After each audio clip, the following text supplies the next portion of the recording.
दोस्तों नमस्कार। Tough life academy में आप लोगों का बहुत बहुत स्वागत है।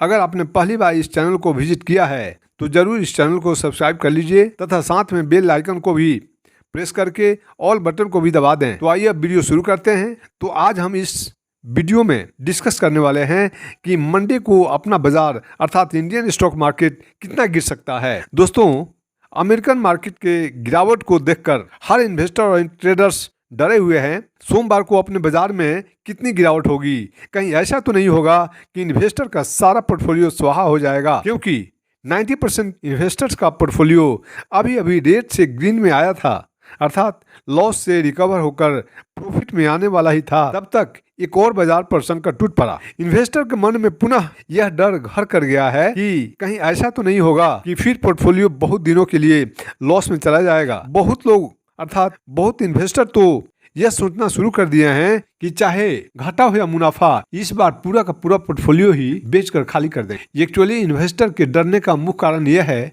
कि फ्राइडे के शाम को जब अमेरिकन बाजार खुला तो धड़ाम से डाउ जोन्स 1000 पॉइंट से भी ज्यादा गिर गया। तो ऐसे में स्वाभाविक है कि मंडे को जब इंडियन स्टॉक मार्केट की ओपनिंग होगी तब अपना बाजार भी गिरेगा, किंतु कितना गिरेगा यह कहना बहुत मुश्किल है, किंतु गिरना तो तय है, क्योंकि अमेरिकन बाजार पूरे वैश्विक बाजारों अर्थात ग्लोबल बाजार का इंजन कहा जाता है। विश्व के सारे बाजार लगभग अमेरिकन बाजार को फॉलो करते हैं, अर्थात अमेरिका के बाजार में जब तेजी आती है तो विश्व के सारे बाजारों में लगभग तेजी आ जाती है, और जब अमेरिका के बाजार में गिरावट होती है तो विश्व के सारे बाजार में लगभग गिरावट हो जाती है। अर्थात अमेरिका का बाजार विश्व के सारे बाजार को प्रभावित करता है, और इन्हीं सारी बातों को लेकर इन्वेस्टर के मन में डर बना हुआ है। किंतु यदि आप लॉन्ग टर्म के इन्वेस्टर हैं तो आपको डरने की बिल्कुल जरूरत नहीं है।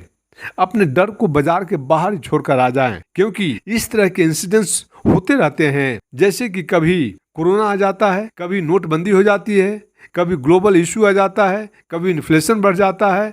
तो इस तरह के माइक्रो इंसिडेंट्स होते रहते हैं, इसमें आपको घबराने की जरूरत नहीं है। तो इतने इंसिडेंट्स होने के बावजूद क्या बाजार कभी खत्म हुआ है? बिल्कुल नहीं, बल्कि बाजार तो हर गिरावट के बाद एक नया हाई भी बना देता है। तो मेरा कहने का मतलब यह है कि आप लोगों को इस तरह के इंसिडेंट्स से बिल्कुल डरने की कोई जरूरत नहीं है, बल्कि ऐसी इंसिडेंट्स और सिचुएशन को अपना अपॉर्चुनिटी समझना चाहिए और फंडामेंटली स्ट्रॉन्ग स्टॉक में थोड़ा थोड़ा करके एक्युमुलेट करने के लिए सोचना चाहिए। यदि किसी भी कारण से बाजार गिरता है तो आप लोगों के लिए यह खरीदारी का अच्छा मौका हो सकता है। खरीदना या नहीं खरीदना यह आपके ऊपर निर्भर करता है, क्योंकि पैसा आपका है तो मर्जी भी आपकी है, क्योंकि खुद आप अपनी मर्जी के मालिक हैं।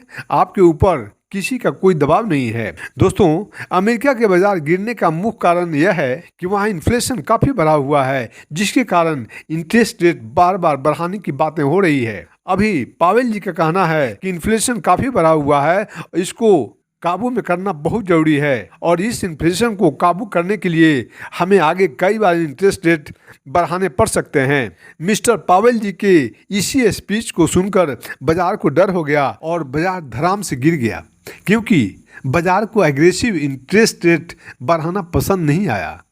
निफ्टी 50 में उतना तो गिरावट नहीं होनी चाहिए, क्योंकि बाकी के बाजारों के मुकाबले इंडिया का बाजार फंडामेंटली रूप से बहुत स्ट्रांग है, और इंडिया का इन्फ्लेशन रेट भी लगभग काबू में है। और यदि निफ्टी 50 में ज़्यादा गिरावट होती भी है तो कोई घबराने की जरूरत नहीं है। यह गिरावट खरीदारी का मौका समझना चाहिए, न कि पैनिक सेलिंग करने का। जितने भी बड़े बड़े और स्मार्ट इन्वेस्टर होते हैं वे लोग ऐसे मौके का फायदा उठाते हैं, अर्थात एक्युमुलेट करते हैं, न कि पैनिक सेलिंग। और यदि आप ऐसे छोटी छोटी सेलिंग से डरने लगे और अपने स्टॉक को बेचने लगे तो एक दिन मार्केट से आपको सब कुछ बेच कर बाहर निकलना पड़ेगा। इसलिए आपको बिल्कुल डरने की जरूरत नहीं है, क्योंकि इस तरह के माइक्रो इवेंट्स होते रहते हैं। आपको दिल थाम कर रहने की जरूरत है, सब ठीक हो जाएगा। बस सिर्फ आपको पर्टिकुलर कंपनी के बिजनेस को देखना है। यदि कंपनी का बिजनेस ठीक ठाक चल रहा है तो आपको चिंता करने की बिल्कुल भी जरूरत नहीं है और इस डर को बिल्कुल अपने दिमाग से निकाल दें कि मार्केट कितना गिरेगा। तो दोस्तों, यह तो कोई नहीं बता सकता कि बाजार नीचे कहां तक जाएगा और कहां से रिकवर होगा, लेकिन इतना जरूर है कि बाजार चाहे जहां भी जाए किंतु रिकवर बहुत फास्ट करेगा। दोस्तों, बाजार से रिलेटेड जो भी पॉसिबिलिटीज थी उन सब के ऊपर मैं डिस्कस कर चुका हूं। मैं उम्मीद करता हूं कि यह वीडियो आपको पसंद आई होगी। यदि पसंद आई है तो प्लीज इस वीडियो को लाइक कर दीजिए तथा चैनल पर नए हैं तो चैनल को भी सब्सक्राइब कर दीजिए, क्योंकि आपका एक लाइक मेरा मोटिवेशन बढ़ाता है। धन्यवाद। Thank you.